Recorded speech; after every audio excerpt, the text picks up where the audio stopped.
In a zombie apocalypse, a military base might sound like paradise. You have guns, walls, and trained killers. It's like hitting the survival jackpot, but in the apocalypse, safe places don't always stay safe for a while. Before you pick up your armored Humvee or start giving orders, here's what surviving inside a military base might actually look like. But before we get into the thick of it, let's set the stage. Today we're dealing with sprinters. These are full-speed, rage-fueled monsters that'll chase you down because eating you is the only thing that keeps them going. And just so we're clear, not all military bases are built the same. Some are sprawling with their own airstrips, and others are tight clusters of prefab buildings with barely a patch of grass in sight. A few might have solar panels or backup systems, but most rely on fuel power generators when the grid fails. And they're not always stocked to the ceiling with endless supplies. More often, it's chain link fences, a basic barracks, and a whole lot of open pavement. Alright guys, now let's jump inside the pros and cons of trying to survive a zombie apocalypse inside of a military base. Let's kick things off with defenses, because this is where military bases really shine. These places were built to take hits from actual armed enemies. You've got blast-resistant buildings, guard towers, and choke points that can bottleneck the undead like cattle through a gate. Most bases don't rely on some flimsy backyard fence either. You're looking at chain-linked barriers, and in some cases, layered with razor wire or backed by concrete barricades. This will keep the dead at bay for a while. And inside you've got blast doors, shutters, and internal fallback points. Now let's talk about food and water, because most military bases stockpile a ridiculous amount of rations, especially MREs. And if you're not sure what those are, an MRE is a meal ready to eat. They're dense, shelf-stable, and packed in sealed packages that last for years without refrigeration. Not exactly gourmet, but you won't starve anytime soon. Larger bases might also have mess halls stocked with canned goods, powdered mixes, and other dry food that can stretch your supplies out even longer. The military doesn't play around with supply lines. If there's one thing they usually plan for, it's logistics. As for water, military bases often have a good supply. They have their own wells, water towers, and keep huge amounts of water in reserve. They even have their own water purification systems. Even if you're not hooked to city water, you're probably not going to dehydrate anytime soon. You have a reliable supply that won't require scavenging runs. Not unless you're stuck in some remote, half-abandoned outpost with a busted pump and no fuel. Then you have to get creative. If the armory wasn't emptied during the initial chaos, you've struck gold. Military bases stockpile a large array of weapons. Expect to find assault rifles, sniper rifles, shotguns, pistols, and even heavier support weapons like rocket launchers and mounted machine guns. Body armor ranges from basic ballistic vests to full tactical gear, including helmets and shields. On the medical side, bases usually have well-equipped clinics or infirmaries stocked with a broad range of supplies. This includes items like first aid kits, bandages, antibiotics, painkillers, IV fluids, surgical instruments, blood transfusion supplies, and even field surgical kits. You'll even find equipment for wound care, infection control, and trauma management.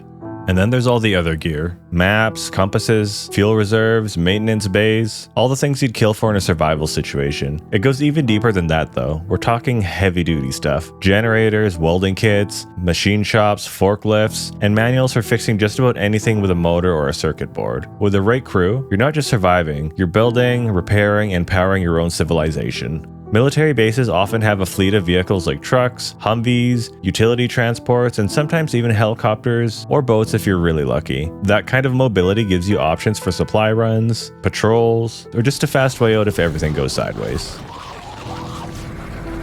And don't overlook the heavy hitters. Some bases might have armored personnel carriers or tanks sitting around. They're not great on fuel, but they'll get you through a horde like a can opener through tuna. Even non-combat vehicles like forklifts or tractors can be turned into utility beasts for cleaning debris, moving supplies, or building makeshift barricades. If your group has someone with military vehicle experience, you could rotate teams for supply runs using the Humvees. Prioritize fuel, meds, and parts first, because once those run dry, your mobility vanishes. Use vehicles to extend your operational reach, but make sure you've got fallback routes and don't overextend. A bad supply run could cost you more than it brings. You also have access to military-grade radios and satellite uplinks that are miles beyond the junk most survivors might find at their local Walmart. If you know how to operate them, you can contact other military bases, monitor emergency broadcasts, or coordinate scavenging runs from afar. And if you connect with other groups, this gear can help form alliances, coordinate defenses, share resources, or trade supplies. If any trained personnel are still alive, odds are they aren't just sitting around playing poker. You'll likely see them brushing up on security drills, taking civilians through weapons practice, first aid refreshers, and maybe even defensive strategy planning. That kind of constant readiness could turn a group of survivors into a cohesive unit.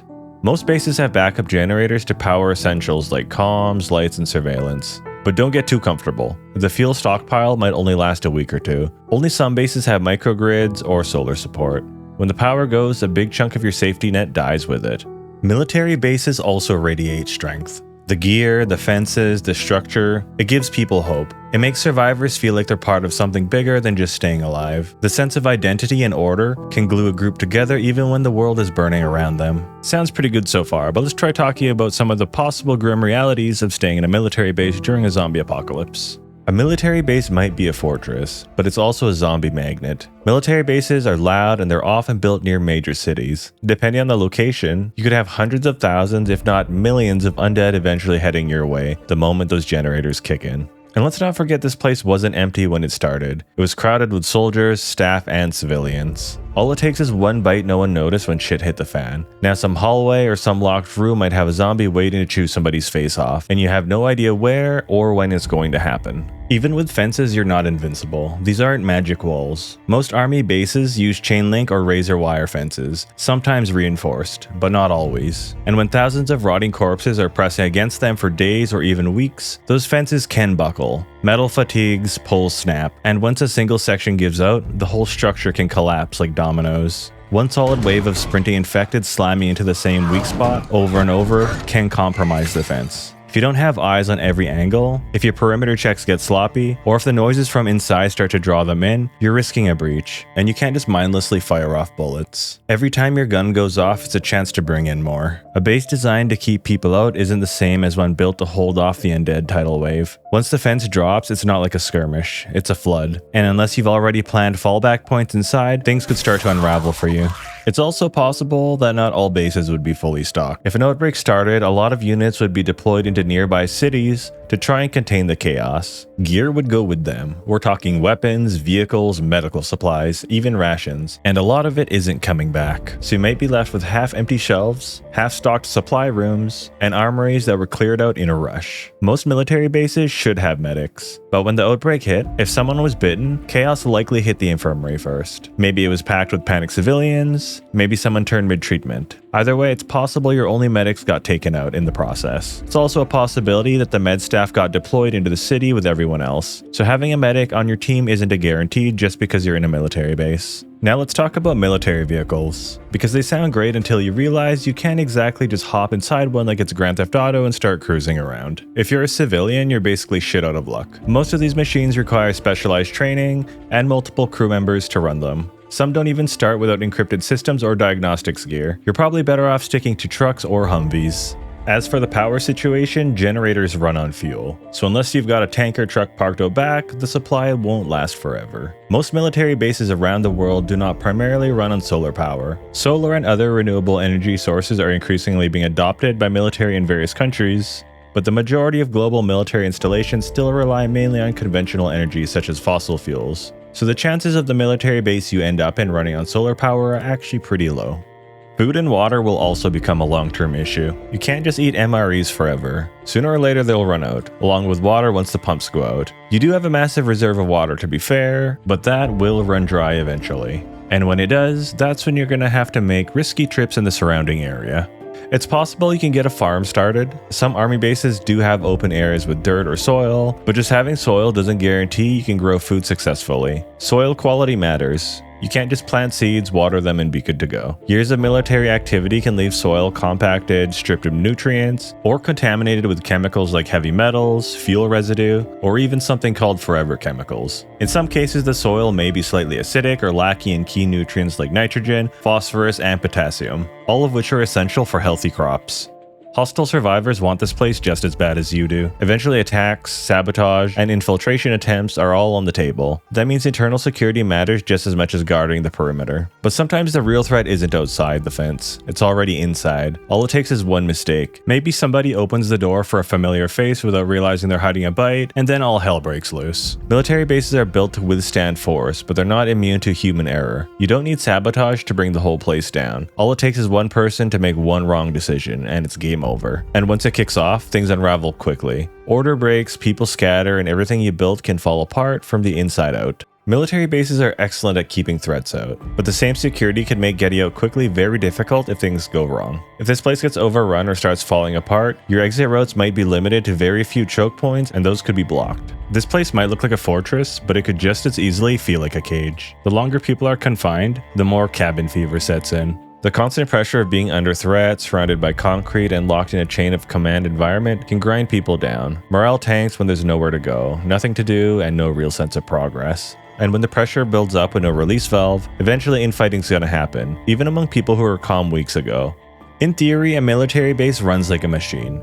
There's a clear hierarchy. Orders flow from top down, and standard operating procedures govern everything from patrol rotations to gear checks. During real emergencies, these systems are designed to kick in, covering everything from civil unrest to biological threats, but zombie outbreaks aren't in the manual. When communications go dark and there's no one left to give orders, these protocols start falling apart. Rules of engagement, which normally decide when and how force can be used, become useless. Are zombies considered hostile combatants? What about civilians trying to breach the gates? Or infected people who haven't turned yet? During the initial outbreak, nobody knows what's going on. Even logistics break down. Military systems normally track fuel usage, food distribution, medical inventory, all of it. But during an outbreak, that tracking vanishes. When the rulebook no longer applies, every decision becomes a gamble. If there's still any kind of chain of command, it can help with order, but it can also light the fuse. Civilians won't always follow orders. Soldiers don't always like being questioned. And when food runs low and plans go south, the arguments start. Stuff like who's in charge, who gets what, should we help that other survivor group or lock them out? Those debates could turn into power struggles. And when you mix strict military discipline with civilian desperation, it only takes one bad decision to spark mutiny. Once trust breaks, discipline cracks, and people stop taking orders. And then there's this problem. Military bases might seem massive, but pack in too many people and you've built a powder keg that's cramped, volatile, and just waiting to explode. And once the power dies, so does the airflow. Most if not all military bases are fenced in compounds, so you could step outside, but eventually you've got to come back in. And you've got shared bathrooms, recycled air, and way too many bodies crammed into one place. At that point, it's not just the zombies you need to worry about anymore. Now it's colds, flu, and stomach bugs, all spreading throughout the group like wildfire. Unless you plan to hang outside with all the undead on the other side of the fence, you're going to be breathing it all in inside sooner or later. Alright, now it's time to answer the question you came here for. Can you survive a zombie apocalypse in a military base? Short-term military bases are one of the best places to be during the initial outbreak. And even if a zombie slips through the cracks, you've got the firepower to put them down fast. Between the weapons, vehicles, food, water, and infrastructure, this is probably one of the best safe zones you're going to find. Short-term survival rating, I give it a 9 out of 10. Long-term, this is where things start to crumble a little bit, as they usually do. Fuel will run dry, food stockpiles will shrink, gear breaks down, and the very thing that made this base safe also makes it a target for not just zombies, but the raiders too. If the military base is located next to a city, that's also a massive issue. You've got hundreds of thousands, if not millions of zombies that'll eventually be heading in your direction. Here's the thing most people forget when thinking of how cool it would be to ride out the zombie apocalypse in a military base. They aren't usually tucked away in some remote valley. In reality, a lot of them are built near cities or transportation hubs. Sometimes a city grew around them, other times they were placed there for logistics. Either way, you're probably not going to be as isolated as you hoped. And that matters, because being close to a city, it's a double-edged sword. Sure, it means easier access to supplies, but long-term, it starts to become a bigger issue. I can't put up an image for every country and their military base's proximity to a city, of course, but you get the point. Generally speaking, they're either in city limits or pretty close by. Survivors and raiders in that city will start to talk, word spreads, and it only takes one desperate group to lead a horde right to your front gate. Now to touch on food some more, you could try to start a farm, but don't count on it. We already touched on this earlier, but basically just having dirt doesn't mean you can grow anything. And when the power fails and there's no generator backup or fuel, most bases would lose the ability to pump and purify water through their main systems. And once your water reserves run out, things start to look really bad for you. Once you've basically exhausted all of your resources, that means making trips outside of the military base. Now you're risking bringing the undead back with you. And every supply run puts your people in danger. Whether it's scavenging for food, fuel, or parts, survival starts depending on the outside world more and more, and that's a dangerous thing to rely on. And no matter how armored your vehicles are, every trip out there is a roll of the dice. Long term, I'm going to rate it a 5.5 out of 10. A base this fortified with vehicles, supplies, and layered defenses is hard to rank low. You've got structure, resources, potentially trained allies, and serious firepower. On paper, it's a 6 all day, maybe even a 7 if you luck into solar power and isolation. But most bases aren't that ideal, and proximity to a city can ruin everything.